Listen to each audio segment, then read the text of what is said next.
Welcome to Man Does Tech, where I solve the problems you didn't even know you had. You begin by selecting the rows you want to tighten. Do not click outside. Once selected, remove paragraph spacing.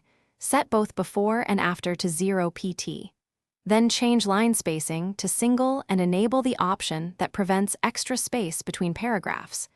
These changes eliminate paragraph-based gaps that look like row spacing. Make sure to act on the actual table cells, not surrounding normal text, because Word treats cell paragraphs the same as document paragraphs. Next, you control the physical row height and margins. Go to Table Properties and look at row settings. Set an exact height only if you need uniform rows, otherwise leave it unset so rows auto-fit. Then open Cell Options and reduce cell top and bottom margins to 0 cm or a small number. This removes internal padding. Finally, untick Automatically Resize to fit contents when you want fixed widths. Once done, the table will stop expanding unexpectedly, and the visible row gaps disappear. To finish, verify there are no hidden paragraph marks or manual line breaks inside cells by turning on Show/Hide. If you see extra paragraph symbols, delete them. That often solves stubborn gaps.